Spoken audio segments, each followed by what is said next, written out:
तपाईँहरूको ट्र्याक्टर यस्तै अवस्था कन्डिसनमा त पुगेको छैन। पुगेको छ भने समयमै सम्पर्क गरौँ है चिसी मोटरसाइकल वर्कसपलाई। अब हामीले यसको इन्जिन मर्मत गर्नुपर्ने हुन्छ। टक्क लागेर यस्तो धुवा फाल्ने भएको छ। यहाँ चाहिँ अब धेरै उस नगरिदिउँ होइन। मेन खराबी हुनुको कारण के हो भन्दाखेरि ल हेर्नुहोस्, यो फिल्टरबाट यति धुलो खसिरहेको छ भनेपछि मेसिन नबिग्रे के बिग्रिन्छ त। ल अझ फिल्टर झार्दैछु है यस फिल्टरबाट। ल हेर्नु है, ल हेर्नुहोस् यो धुलो, ल हेर्नुहोस् यो धुलो, अनि मेसिन बच्छ त। धुवा फालेको इन्जिन है जो चाहिँ। अब हामीले खोल्नुभन्दा अगाडि चाहिँ यसलाई मस्त चम्काउनु पर्ने हुन्छ। अलिअलि पानी हानेर हामीले वासिङ सेन्टरमा हालेका छौँ। अब यसलाई चाहिँ हामीले 9 दिन्छौँ। पछाडि टक्क पानी यहाँ अनि एयर फिल्टरमा यसरी ताल लगाइएछ। यहाँ साइलेन्सर यसरी तपाईँले पनि घर धुन सक्नुहुन्छ है। चट्टै मजाले धुने, चट्ट लाएर यसरी मजाले पानी हान्न पर्छ। फर्स्ट अफ अल मस्त धोयो नि। इन्जिन बनाउनुभन्दा चाहिँ यसरी धुनुपर्छ है। धोएपछि बल्ल इन्जिन सफा हुन्छ, फोहोर हुँदैन। ट्र्याक्टर अथवा होस् बाइक होस्, मेन शत्रु इन्जिन बिगार्ने शत्रु भनेको यही हो है, एयर फिल्टर क्लिनिङ नभएर। यस्तो एयर फिल्टरमा चाहिँ यस्तो डस्ट छ। यहाँ हेरौँ यस्तो झर्छ प्याकती यहीँतिर यस्तो छ है। हामीले धुएको इन्जिन हो। अब म चाहिँ यसलाई डिसेम्बल गर्दैछु। त्यस पछाडि बनाउनु पर्यो। यस्तो झरिराख्यो माटो, यस्तो माटाले अनि इन्जिन नखाए के खान्छ त नि। त्यही भएर आफ्नो एयर फिल्टर चाहिँ दैनिक सफा गर्ने काम चाहिँ गरौँ है। यो पुरै चाहिँ एयर फिल्टरबाट आएको कचराको कार्बन हो है। अब यो कार्बनले के गरौँ, हाम्रो पिस्टनलाई यस्तो गर है। कति पिले छ है, कति पिले छ। अब यसको रिङ पिस्टन गयो, रिङ पिस्टन गयो। हेरौँ अब रिङ पिस्टन ठिक छ नि यही पिस्टनलाई काम चलाउँछौँ। होइन भने हामीले चाहिँ पिस्टन पनि नयाँ हाल्छौँ है। अर्को यो हेडको अवस्था यस्तो छ, हामीले हेडलाई नि मर्मत गर्छौँ। यहीँ हाम्रै वर्कसपमा हुन्छ, GC motorcycle workshop.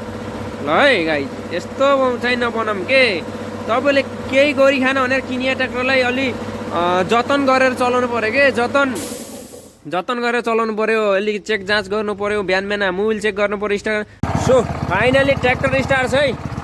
Tractor start भएपछि यतिको चाहिँ सोलपमा बस्नुपर्छ र भाइब्रेसन यति पनि हुनु हुँदैन। ल हेर्नुहोस्, यो इन्जिन यस्तो मजाले स्टेल बसिरहेको छ होइन।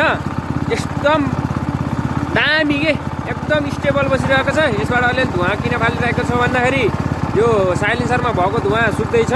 यत्तिकै स्टेबल चाहिँ हुनुपर्छ इन्जिन बनाएपछि। अनि यो इन्जिनमा मेन खराबी हुनुको कारण के हो भन्दाखेरि ल हेर्नुहोस्, यो फिल्टरबाट यति धुलो खसिरहेको छ भनेपछि मेसिन नबिग्रे के बिग्रिन्छ त।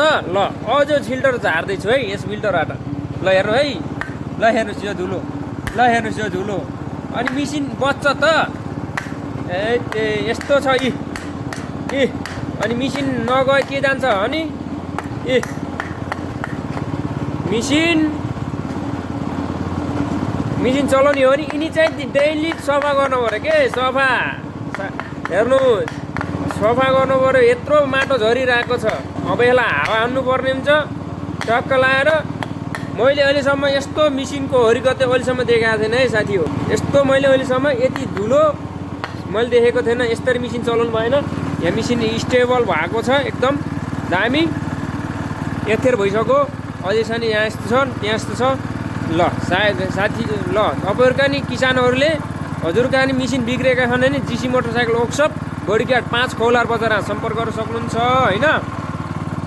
तर मैले आजसम्म यस्तो चाहिँ कन्डिसनको देखाएको थिएन। यस्तो चाहिँ गर्नु भएन है। यो चाहिँ फिल्टरहरू सफा गर्नु पऱ्यो दैनिक। मेसिन स्टार्ट गर्नुभन्दा अगाडि यो चेक गर्नु पऱ्यो, यो चेक गर्नु पऱ्यो, अनि मोबिल चेक गर्नु पऱ्यो, तब स्टार्ट गर्ने कि मेसिन बल्ल बच्छ। हामीले बनाएर हामीलाई नाफा कमाएर काम छैन के। किनकि तपाईँहरूले मेसिन किनेपछि जतन गरेर चलाउनु पर्छ। हामीले त बनाइदिन्छ नि दिन्छौँ होइन। त्योसँग हामीलाई मतलब हुन्न। मेसिन बचाउने होइन तपाईँको हातको कुरो हो नि त। मेसिन बचाउनु पऱ्यो के। यस्तो गरेर भएन के। यस्तो गराएर यस्तो धुलोसँग बनाएर भएन के। मेसिन चलाउनु भएन साथी। ल हजुरहरूले